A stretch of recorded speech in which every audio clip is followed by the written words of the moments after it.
İstehlakçı qərarını nə yönləndirir? Bəzən biz düşünürük ki, insanlar məhsulu keyfiyyətinə görə alır.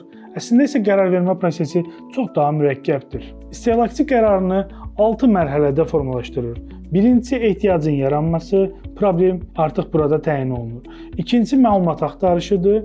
Üçüncüsü variantların qiymətləndirilməsi, yəni müqayisə mərhələsi. Dördüncü mərhələdə seçim və alış prosesi olur. 5-də təcrübə və məmnuniyyət, yəni məhsul sınanır, artıq beyin qərar verir ki, bunu istifadə etmək olarmı, olmazmı? Və yaxud peşman olurmu, olmurmu?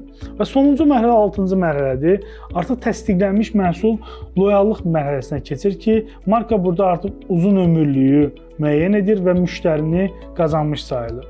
Qərarvermə prosesinin araşdırılması isə bu mərhələlərin hər birini ayrı-ayrı təhlil olunması və müştərinin beynində nələrin baş verdiyini anlamaq deməkdir.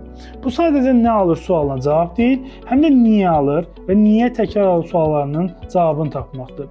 Əgər bir brend bu mərhələlərin harasında müştəri itirdiyini bilərsə, orada strategiyasını dəyişə bilər və bottleneck dediyimiz, yəni bu prosesin tıxanan yerini taparaq, marketinq məqsədini ora yönəltməklə bütün prosesdə olan problemi aradan qaldırar və müştərinin qərar vermə prosesi asanlaşar və yekun olaraq daha çox müştəri qazanır. Bu kimi texnikaları, araşdırmaları öyrənmək istəyirsinizsə, Peşəkar Marketinq Akademiyasına qeydiyyat başladı. Tələsin, yerlər məhduddur.